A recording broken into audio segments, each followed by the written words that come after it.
there, and welcome back to Finding Wendy. I'm so close to Tutopia.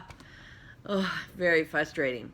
But anyway, welcome back. Thanks for tuning back in to my weekly updates. Tomorrow is my 5th month, my 5 months ago I had my surgery. So my 5th month surgery. Okay. Anyways, here are my stats. So first of all, so that you stay tuned in, today I'm going to talk about the 10 top things I wish I knew before surgery. So I wrote a top 10 list, kind of like David Letterman, and but first my stats. So stay tuned.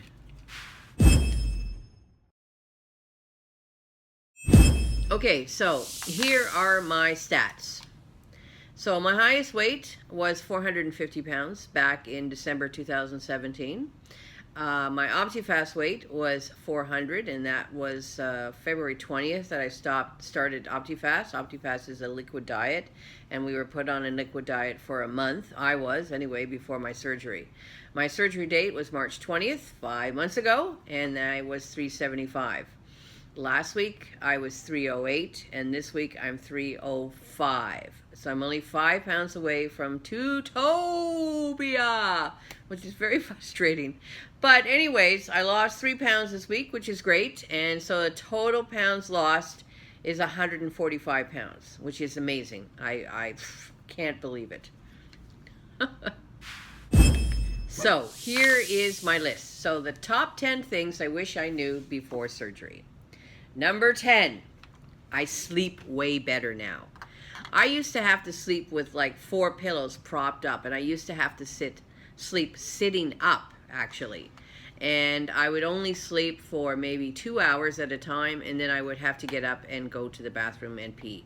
And let me tell you, every time I got up, I had an accident. So the pressure of the stomach on the bladder, because the stomach was so big, was pressing on the bladder, which made me be basically having accidents all the time. So that was very frustrating. So now, 145 pounds less, I sleep way better. I sleep almost flat. I only sleep on 2 pillows. And I sleep way better, and I usually sleep between 6 and 8 hours before I even have to get up to go to the bathroom. So that's amazing. So that's a great, great thing since losing this weight and since my surgery. My hair started falling out at about the 3-month mark, and it's still falling out at 5 months. I hope it will slow down soon. But yeah, it's really thinning out. I don't have any bald spots, but it's very thin now. So I hope I don't get any bald spots. Number 8.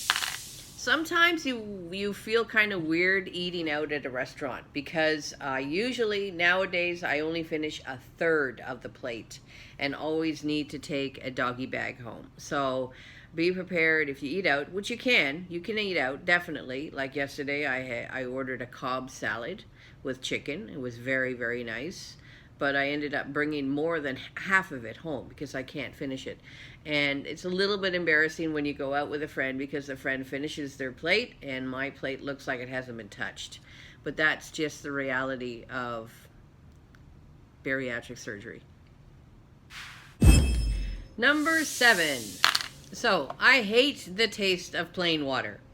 It for some reason changed. It tastes like metal. So the only way that I can drink water is to add flavoring. So I use this flavoring all the time, Country Time lemonade, and it has 0 calories, 0, 0, 0, 0, 0, everything 0. So it's just a flavor of lemonade, and who doesn't like lemonade in the summer, for sure. So that's basically how I'm able to drink 3 liters of water a day. And I put my water always in a metal thermos, not plastic, metal, because it stays cooler longer, and for some reason doesn't taste weird, and somehow plastic always taints the water as well.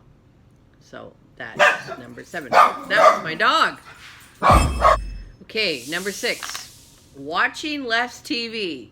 This is huge. I am a huge television addict, and was. And maybe it's the summer, but I have a feeling it has to do with my journey. So I'm watching less TV. I'm actually considering to cut off my cable subscription. And what I'm doing is playing my horn, reading books, and going outside, and just in general have more energy. As I mentioned before, I go to the gym 3 times a week. Who knew that I would like to go to the gym? But I like to go to the gym.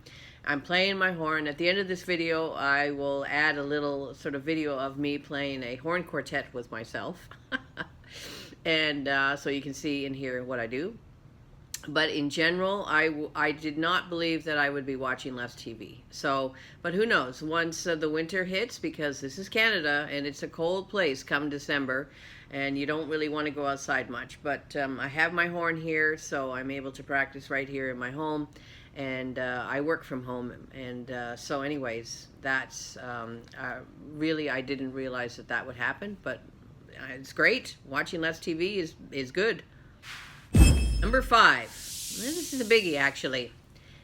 This surgery, it's not really a big deal. I thought it would be a bigger deal. As far as the actual procedure, I was in the hospital for 2 days. Yes, I vomited. Yes, in the beginning it was very difficult to drink. But I had a good friend that stayed with me who is an RN, a registered nurse. And I followed our food guide that's given to us by the Ontario Bariatric Network at Toronto Western Hospital to the T. So, you know, every 15 minutes or every half an hour, I would drink a little bit of water or have a little bit of soup or have a little bit of yogurt or whatever that it was, but I followed it to a T.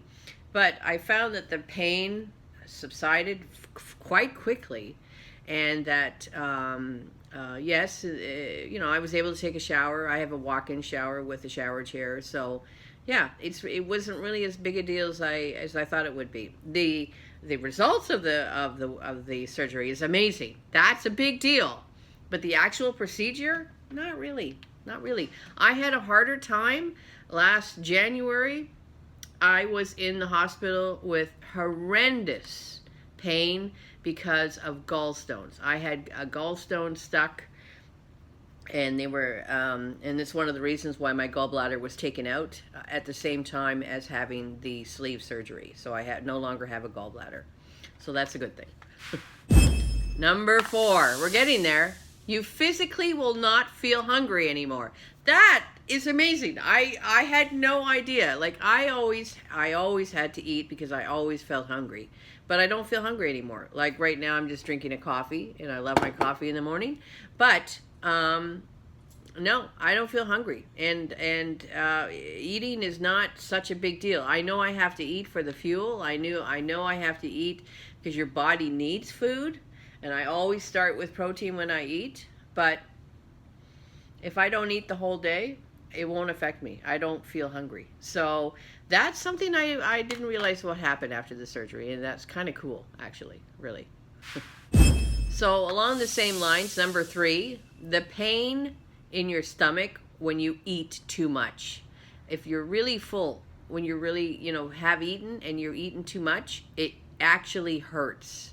And so you can't overeat. You can't overstuff. Like I went out to dinner with a friend last night, and she said, well, what if you try and eat more from your plate? And I physically can't because it hurts, which is great. You know, it's kind of like somebody hitting you really, really hard in the stomach, like, stop eating, you know? And so that's a really cool thing that I didn't know that would happen after the surgery. Number 2, we're getting there. Acid reflux. It is real after surgery. And I had to take medication for 4 months after the surgery. That was a prescribed medication called pantoprazole. I don't even know how to say it. Pantoprazole. It's this weird long word. Anyway, it's a medication you take after the surgery that will completely take away any kind of feeling of acid reflux. And but I stopped taking it about a month ago. It's very expensive. A month's worth of this medication is $100. So I'm glad I don't take it anymore. Every now and then, sorry, that's my dog in the background. Every now and then I do take a Tums, but that's about it. I used to pop Tums like candy before the surgery. Every night I would eat Tums before I go to sleep. So anyways, that's, prepare for that. You do get acid reflux. Okay, and number 1, food addiction will still be there after surgery. So prepare now. And the food, you know, your mood is affected with food. So yes, I would love to go out and get a bag of chips. Yes, I would love to have a piece of chocolate or a chocolate bar or a Mars bar or a Snickers bar, or I would love some ice cream. No, I can't have it because I know it's a trigger for me. I can't have any of that stuff. I do have a protein bar every now and then, which I'm allowed from Dr. Atkins. And that has chocolate on it, kind of a weird tasting chocolate. I think it's more carob than anything. But anyway, the food addiction is still there. So if you're considering to have the surgery, prepare yourself, because this mind game is really strong. You know, I'm very much of a competitive person, and I really love this competition of competing against myself to lose this weight every week and to have these goals, to get towards my goals. Very similar to as being a professional musician years and years ago, where I would audition for orchestras. You're competing against other candidates. So I'm competing against myself and making sure I stay on track, and loving the results. 145 pounds off. I'm more than halfway. I need to lose about another 130 pounds. So I think that's about it for this week. As I mentioned before, which is really, really helpful, get yourself a journal, a date book, and start writing in your journal every day about your experiences. And then when you look back, you think, oh yeah, that and that happened, and that happened. And I like to add stickers and things like that to it. And I do that every day and write in my journal. And so if anybody has any questions, they can certainly hit me up. Just post their comments below in the comment section. Don't forget to subscribe. Don't forget to like my video. And thanks for watching. And we will see you next time. Hopefully next week. And hopefully next week I'll be in Tutopia. Who knows? Anyway, bye-bye for now.